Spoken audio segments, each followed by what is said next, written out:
Admiral Hyan stood at the observation window of the orbital station, watching Earth rotate slowly below. He had spent 40 years in space, defending humanity's home and its growing colonies. His gray hair and tired eyes told stories of countless battles and difficult decisions.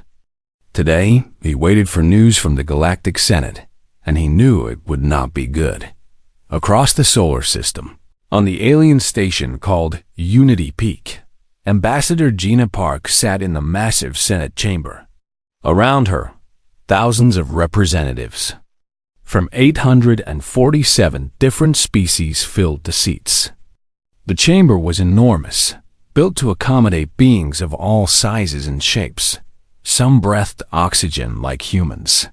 Others required special suits filled with methane or ammonia. Some floated in zero-gravity pods. The diversity was incredible, but today, that diversity united against one target: humanity. Councillor Velther rose from his seat. He was tall, nearly 3 meters, with blue-scaled skin and 4 arms. His species, the crow, had been spacefaring for over 10,000 years. He looked down at Gina with eyes that showed no warmth. Representative Park, his voice boomed through the chamber's translation system. The Galactic Senate has reached a decision regarding Earth and its colonies. Gina sat quietly, her hands folded in her lap. She wore a simple gray suit, looking small among the alien giants around her. Her face showed no emotion as she waited. Velther activated a holographic display. Images appeared in the air above the Senate floor. They showed Earth's defensive satellites, armed colony ships, and military research facilities on Mars and Europa. Humanity has existed in our galaxy for less than 100 years, Velther continued. Yet you have spread to 23 star systems. You have built weapons. You have created armies. Your expansion is aggressive and dangerous. We, the elder species, took thousands of years to achieve what you have done in decades. This makes us concerned, very concerned. Other counselors nodded. Some made sounds of agreement in languages Gina could not understand, but the translation devices made the meaning clear. They feared humanity's speed. They feared human ambition. Therefore, Velther said, his voice growing harder, the Galactic Senate issues Directive 7749. Earth and all human colonies must completely disarm within 6 standard cycles. That is approximately 180 Earth days. You will dismantle your military stations.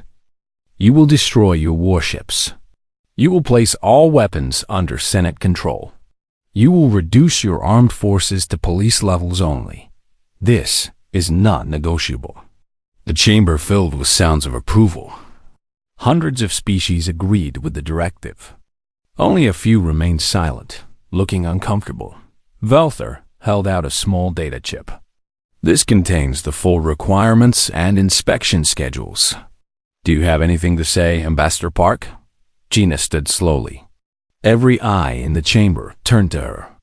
The massive room became silent.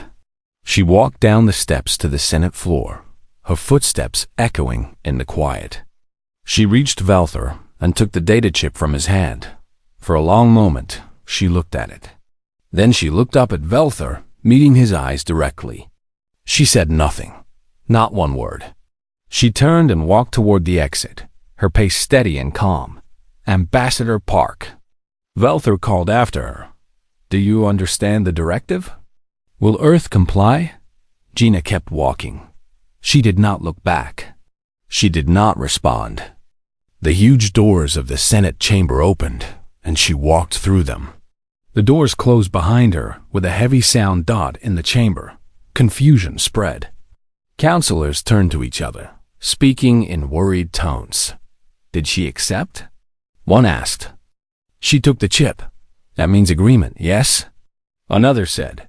Velther's face showed satisfaction. Her silence is submission. Humans know they cannot fight us. They will comply. But one older counselor, A being named Torvis, whose species had watched galaxies form and die, shook his head slowly. "I have studied humans," he said quietly. "Their silence does not mean what you think it means." No one listened to him. Back on Earth, Admiral Hyam received the encrypted message from Gina. It contained only 3 words. They made demands. He stood at his window for a long time, looking at the planet below. Lights from cities sparkled across the night side. Billions of humans lived down there, working, loving, dreaming, building their lives. They had come so far. From a single planet to 23 star systems. From primitive rockets to faster-than-light travel. From tribal warfare to global unity, and now someone wanted to take away their ability to defend all of that. Hyan opened a communication channel. It connected to every human military installation, every colony, every ship. His message was simple. Begin protocol silence. No statements. No explanations. No negotiations. We speak through our actions now. Begin immediate production increases. All yards to maximum output. All personnel to extended shifts. Notify no one. Explain nothing. We have 6 months. Across human space, from Earth to the furthest colony, military commanders received the message. Captain Minho at Fortress Sol. Dr. Hana at the lunar factories. Director Dayan at Intelligence Headquarters. Thousands of others thought they all understood. Humanity would not beg. Humanity would not argue. Humanity would not explain themselves to those who had already decided to judge them. Humanity would simply prepare, and they would do it in complete silence. 3 months passed. The Galactic Senate waited for Earth's response. They waited for negotiations, for pleading messages, for requests for more time. They received nothing. Ambassador Gina Park's office at Unity Peak remained open. Her staff still worked there, processing trade agreements and cultural exchange programs. But Gina herself stopped attending Senate sessions. Her chair sat empty during every meeting. When counselors sent messages asking about Earth compliance, they received polite automated replies. Your message has been received. Thank you. Counselor Velther grew frustrated. This is disrespectful, he told the Senate. They ignore us deliberately. We should send inspection teams immediately. But Counselor Torvis disagreed. We gave them 6 months. 3 remain. Let us wait. In the intelligence offices of a dozen different species, analysts worked day and night trying to understand what humanity was doing. Spy satellites pointed at Earth. Undercover agents tried to infiltrate human facilities. Digital hackers attacked human networks. They found nothing unusual. Earth looked normal.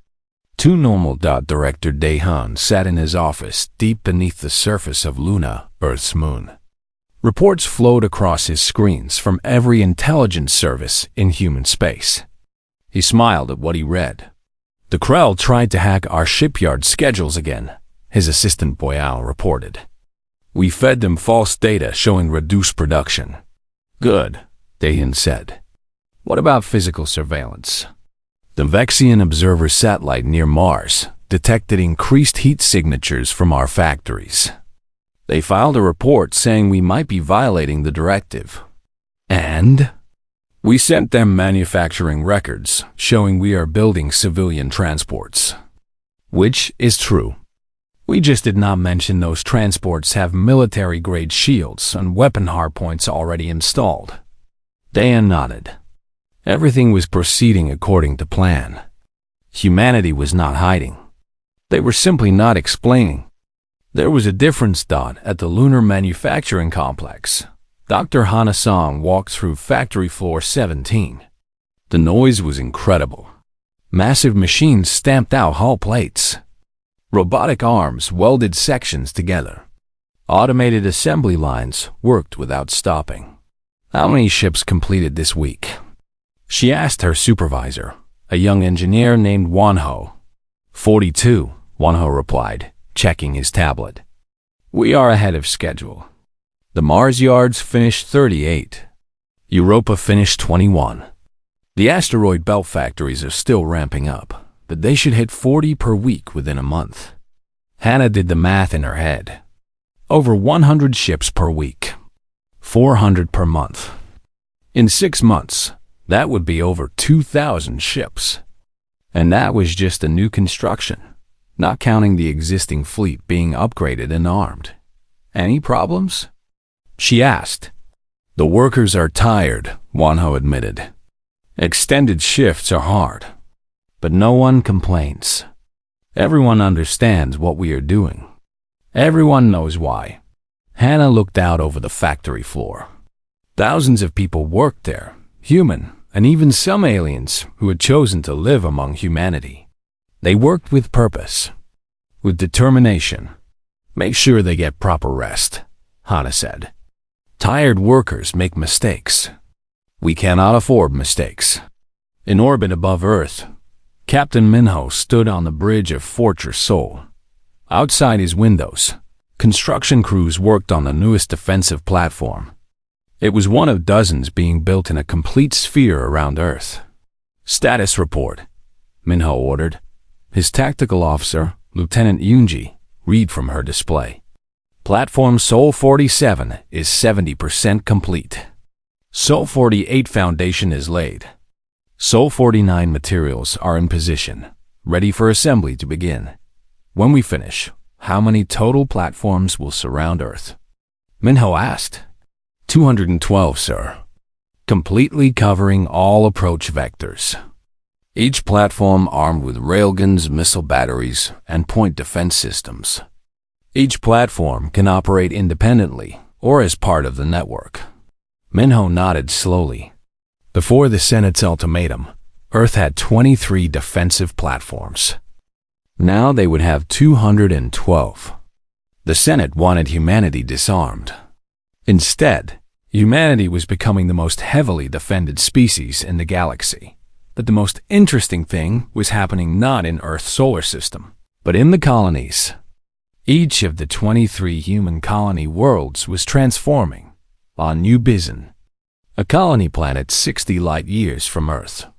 Governor Taijin watched as the last section of the planetary shield generator locked into place.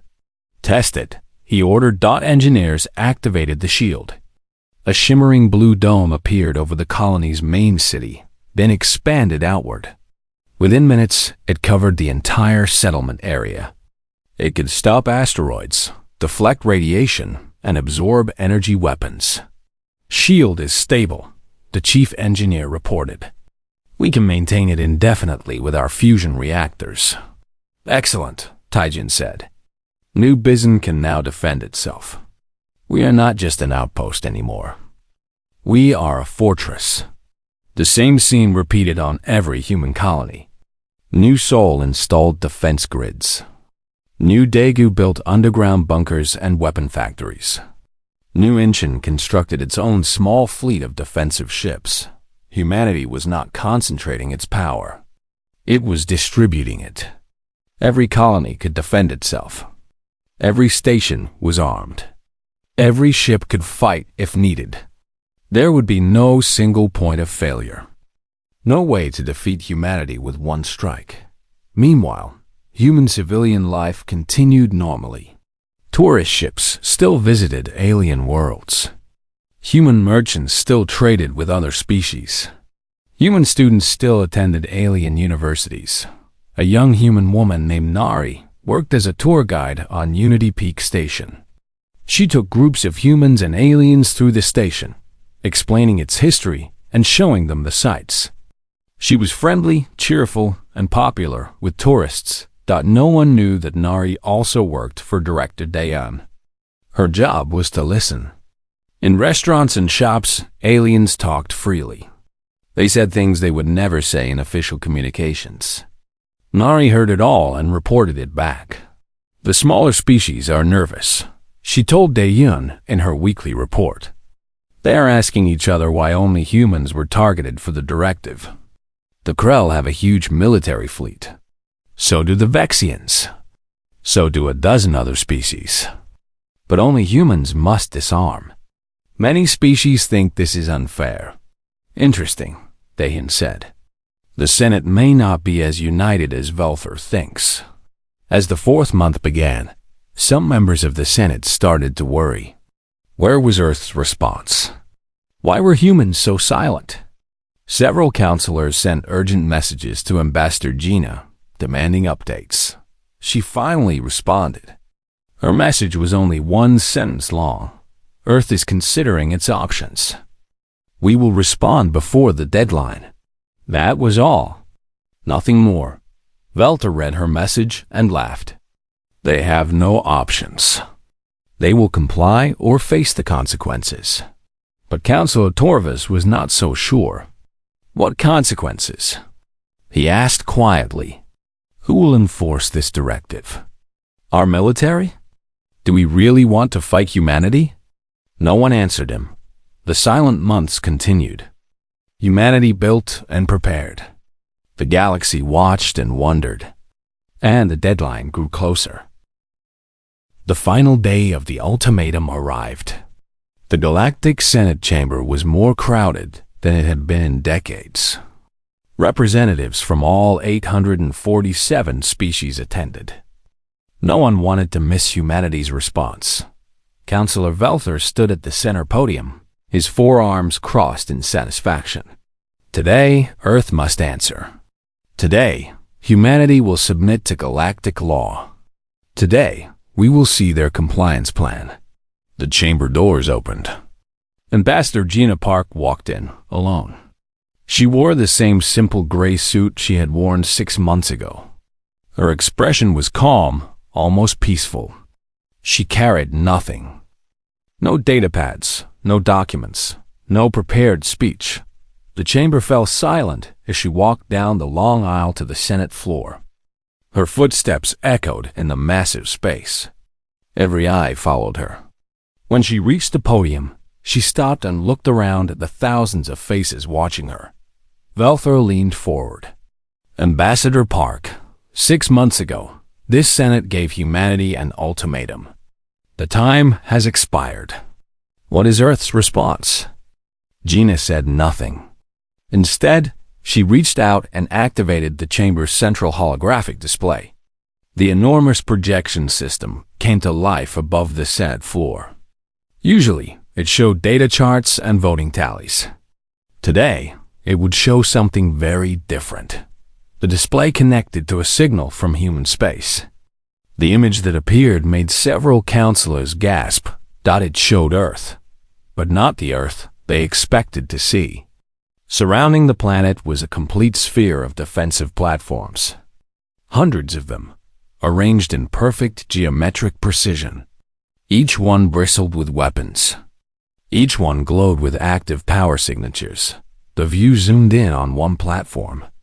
Fortress Sol.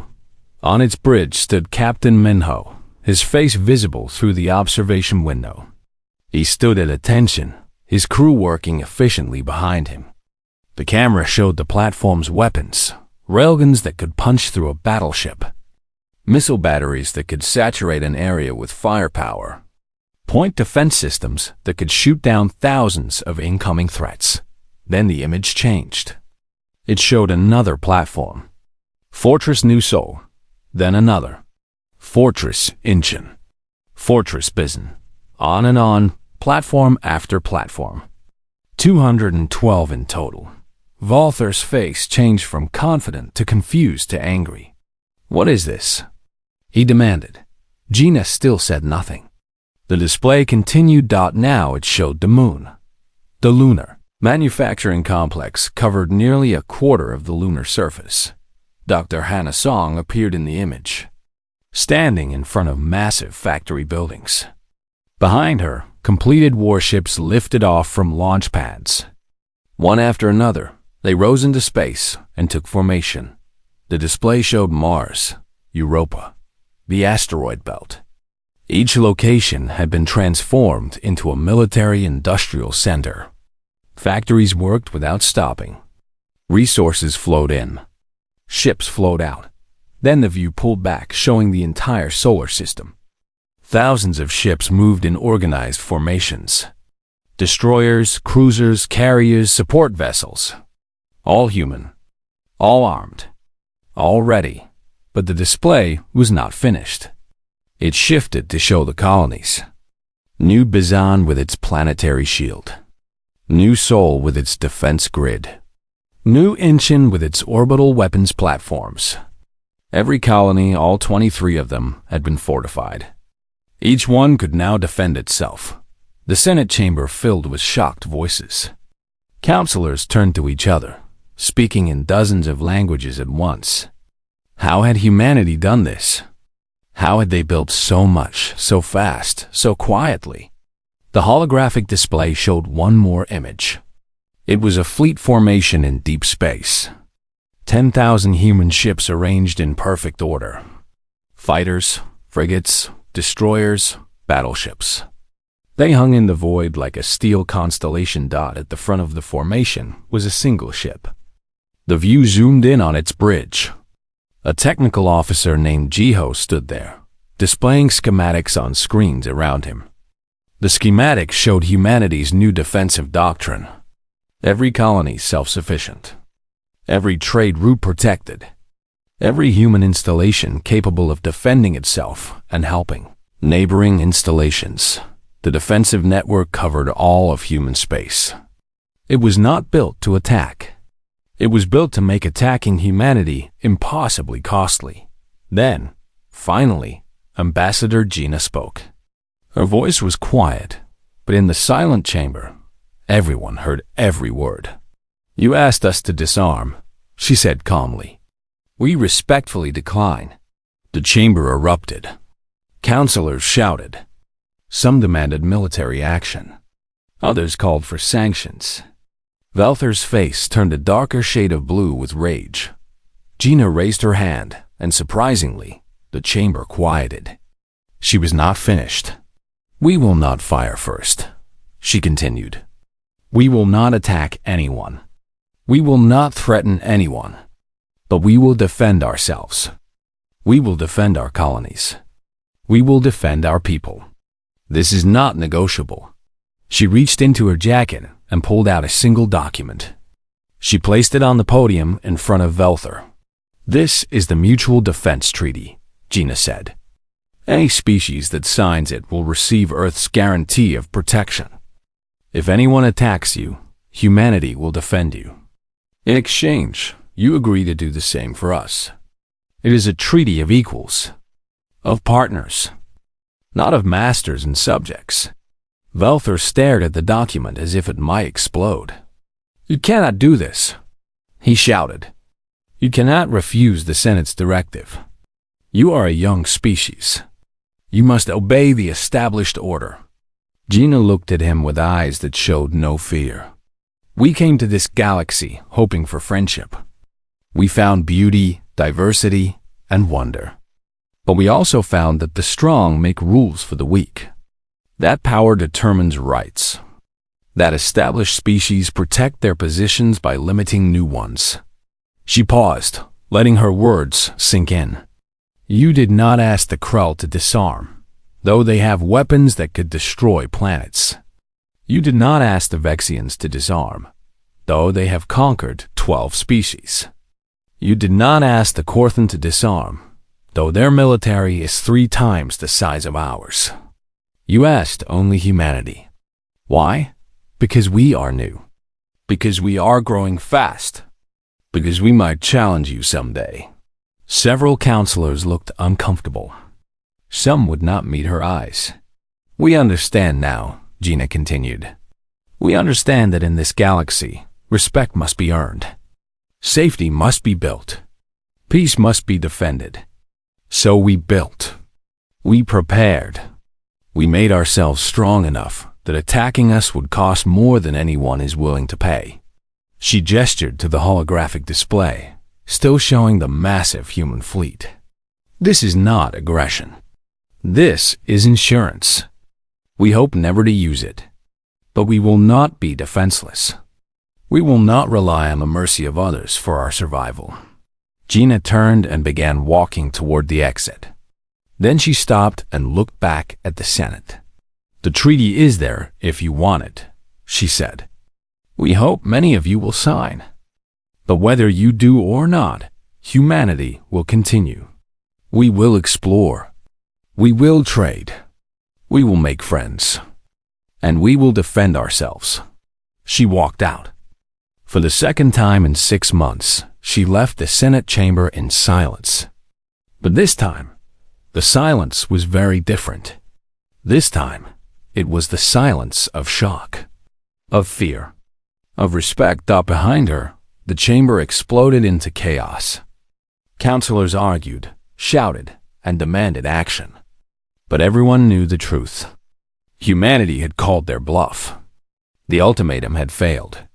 And now the galaxy had to decide what to do about a species that refused to be made weak. The day after Ambassador Gina's presentation, the Galactic Senate could not agree on anything. The chamber descended into the worst political crisis in 300 years. Counselor Velther demanded immediate military action. "We cannot allow this defiance," he shouted, his forearms gesturing wildly. "If we let humanity ignore our directive, every young species will think they can do the same. We must act now with force." But his words found less support than he expected. Many counselors remained silent, thinking about what they had seen. 10,000 human warships, hundreds of defensive platforms, 23 fortified colonies. The numbers were staggering. Counselor Torvis stood slowly. The ancient being species had survived the rise and fall of entire civilizations. When he spoke, others listened. Attack them with what? Torvis asked quietly. "Which of our species will send their sons and daughters to die? The Krell? Will you send your battle fleet against those platforms, Velther? How many ships will return?" Velther said nothing. "The Vexians, perhaps?" Torvis continued. "Will you sacrifice your military to enforce a directive that many now see as unjust?" The Vexian representative, a being named Karth, shook his head. "My species will not fight humanity over this. We studied their defenses. Our military analysts calculate that conquering even one human colony would cost us thousands of lives. Taking Earth itself? Impossible. Their defensive sphere would destroy any invasion fleet before it reached orbit." Other counselors began to speak, confirming what their own analysts had concluded. Humanity had built a defensive network that made attack not just difficult, but economically and politically insane. Even if someone could defeat humanity, the cost would cripple the attacker's civilization for generations. Director Dahan sat in his office on Luna, reading intelligence reports about the Senate's reactions. He smiled. Everything was going according to plan.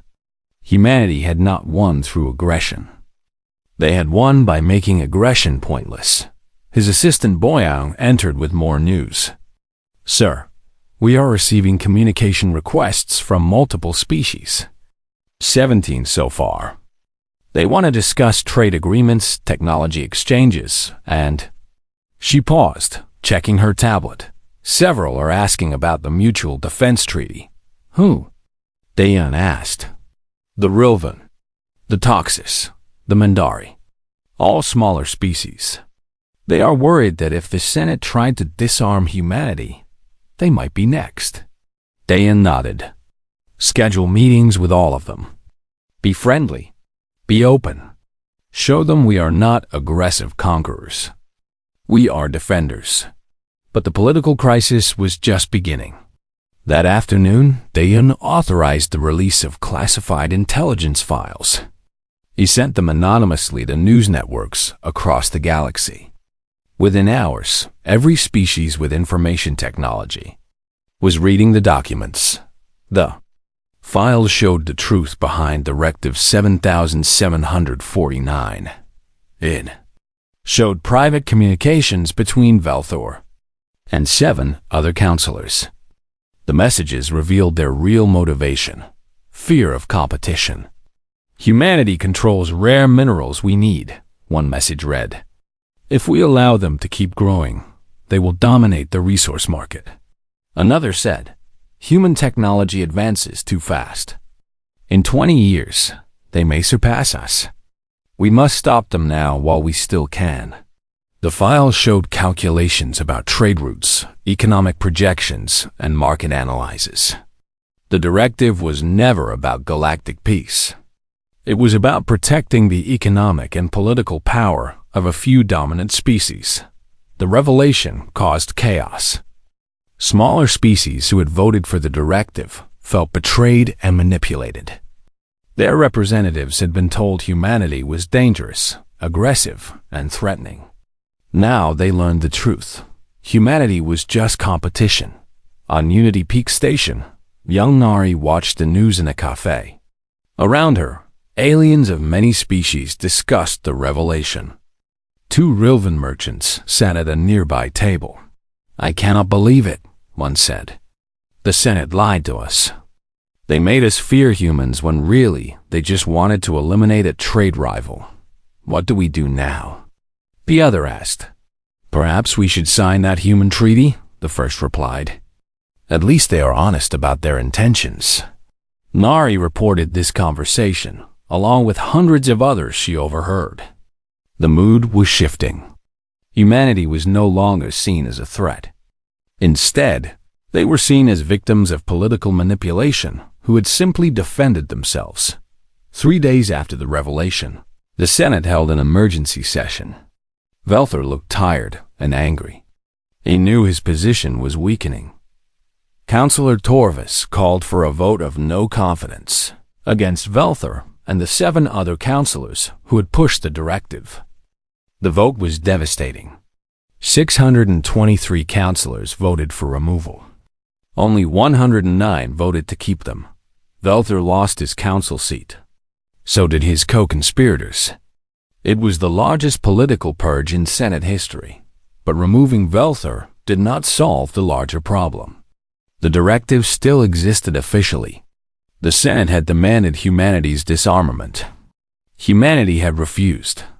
What happened now? The new acting chair of the Senate was a practical being named Solvan. Her species, the Tarim, were known for diplomatic skill and fairness. She contacted Ambassador Gina privately.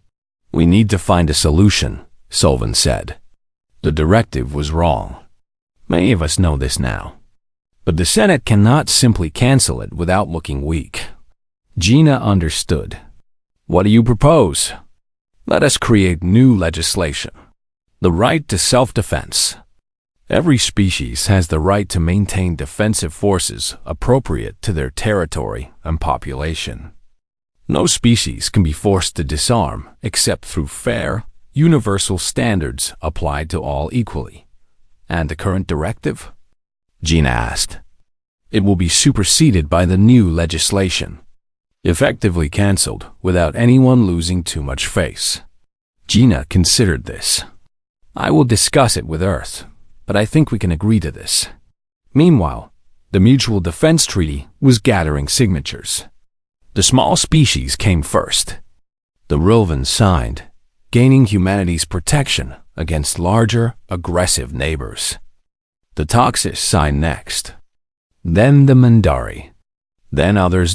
Within 2 weeks, 34 species had signed the treaty. They called themselves the Free Colonies Alliance. It was not a military bloc meant to threaten others. It was a defensive pact meant to protect the weak. Engineer Wanho from the Mars shipyards gave an interview to a galactic news network. The reporter was a Vexian journalist who wanted to understand how humanity had built so much so quickly. Did you really build all those ships in 6 months? The journalist asked. Wanho smiled. No, we have been building them for 5 years. We just did not announce it. When we entered the galactic community, we saw how it worked. We saw that power matters. We saw that weak species get pushed around. So we decided not to be weak. But the Senate's directive only came 6 months ago. Why were you building before that? Because we knew it would come eventually, Wanho replied. Maybe not exactly this directive, but something like it. The galaxy is not safe for peaceful species who cannot defend themselves. So we learned. We prepared. And when the directive came, we just accelerated what we were already doing. The journalist looked shocked. You were planning for this all along? Not planning, preparing. There is a difference. We hoped for the best but prepared for the worst. That is just common sense. The interview was broadcast across the galaxy. It changed how many species viewed humanity. They were not aggressive warmongers. They were careful planners who understood reality. Admiral Hyan watched the interview from Fortress Sol. He felt proud of Wanho for explaining it so clearly. Humanity had not wanted to be warriors. They had wanted to be explorers, scientists, and artists. But the galaxy had taught them a hard lesson. You could only be those things if you were strong enough to protect yourself. Back in the Senate, Councillor Sullivan introduced a new legislation, the Right to Self-Defense Act. It stated clearly that every species had the inherent right to maintain defensive forces. It established fair standards based on population and territory size. It prevented any species from being singled out for disarmament. The vote was overwhelming.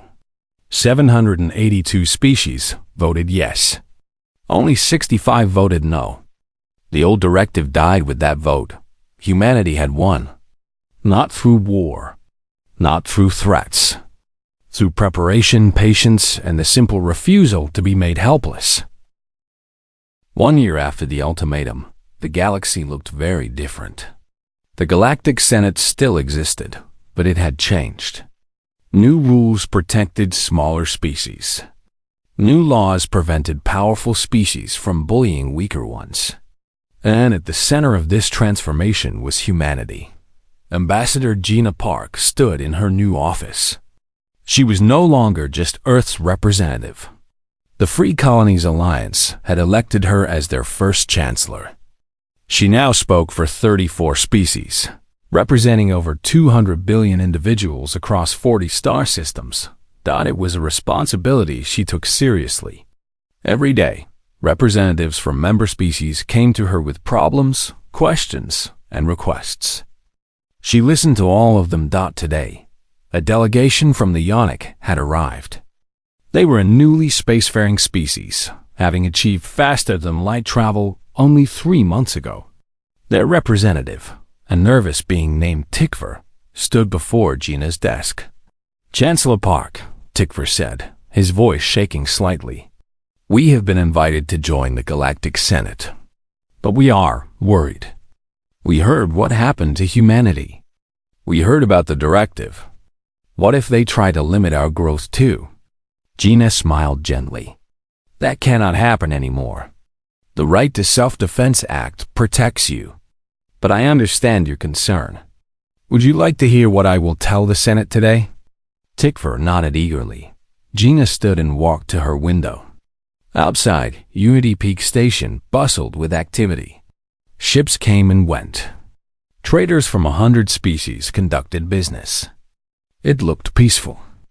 It was peaceful.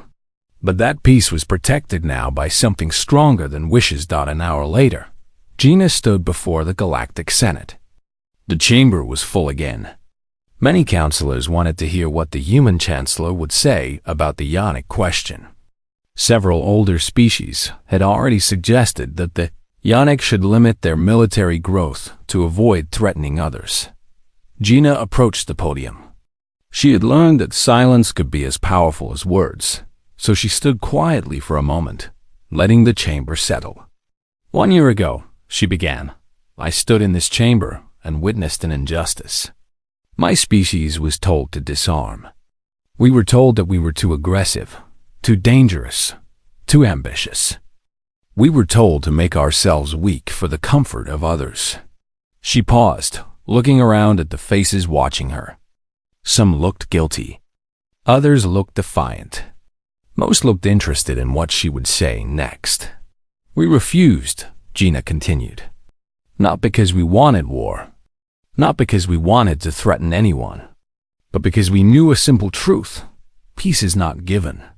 It is maintained. And it cannot be maintained by the weak. Counselor Torvas nodded slowly. He had understood this from the beginning. Today, the Yonic asked a simple question, Gina said. Can they grow? Can they build? Can they defend themselves? Or will they be limited before they truly begin? She pulled up a holographic display showing the Yonic's home system. They had one habitable planet and a small asteroid mining operation. Their entire military consisted of 12 patrol ships designed to chase away pirates. Look at them, Gina said. They are not a threat to anyone, but they could be threatened by anyone. Should we tell them to stay weak? Should we tell them that their safety depends on our mercy? The chamber was quiet. No one spoke. I say no, Gina declared, her voice strong. Every species has the right to defend itself. Every species has the right to grow. Every species has the right to build a future without asking permission from those who came before. That is not aggression. That is dignity. She looked directly at the section where several older, more powerful species sat. We do not fear young species who can defend themselves. We should fear a galaxy where strength is only allowed for the established powers, where new species must remain weak and dependent. That is not order. That is tyranny. The chamber erupted in discussion. Some counselors agreed loudly. Others protested. But the tone was different from a year ago. Now, many voices supported Gina's position. The vote came quickly. Should the Yonic be limited in their military growth? The result was clear. 790 species voted no. Only 58 voted yes. The Yonic were free to defend themselves. After the session, Tikvar approached Gina with tears in his eyes. Thank you, he said. Thank you for protecting us. Gina smiled. We are not protecting you. We are protecting your right to protect yourselves. There is a difference. Back on Earth, life had changed in subtle ways. The planet was still peaceful. Cities still hummed with normal activity. But now, when people looked up at the night sky, they saw the lights of the defensive platforms. They knew they were protected. Captain Minho still commanded Fortress Sol. But now his job was easier in some ways, harder in others. The platform no longer stood alone. It was part of a network, working together with hundreds of others. When threats appeared, they responded as one. Today, sensors detected an unknown ship approaching human space. It was a pirate vessel, probably looking for easy prey. Minho's tactical officer, Lieutenant Yunji, tracked it on her displays. Captain, the ship is scanning our outer colonies. They may be planning a raid. Minho nodded calmly. Send them a message. Tell them this space is defended. Show them our platforms. Give them a chance to leave peacefully. The message was sent. The pirate ship's sensors would show it the truth. 200 defensive platforms, each one capable of destroying a ship the size of theirs. Thousands of patrol ships. Hundreds of warships on standby. The pirate ship turned around and left quickly. Minho smiled. That was how defense was supposed to work. You built strength not to use it, but so you never had to. Dr. Hanasong still worked at the Lunar Manufacturing Complex. But now, her facilities did more than build ships. They also helped other species. Engineers from the Free Colonies Alliance trained there, learning human manufacturing techniques. Technology was shared. Knowledge was exchanged. A young Rilvan engineer named Tekris worked alongside Wanho, learning how to operate the advanced fabrication systems. Your species builds things so fast, Tekris said with admiration. How did you learn this? Wanho shrugged. Necessity. We needed to defend ourselves quickly, so we learned to build quickly. Now we can teach others. Will you teach us to build warships? Tekris asked nervously. Or is that secret? We will teach you everything. Wanho replied. Defensive technology, manufacturing processes, resource management. All of it. Because strong allies are better than weak ones. Director Dayan had also changed roles. He was no longer just humanity's intelligence director.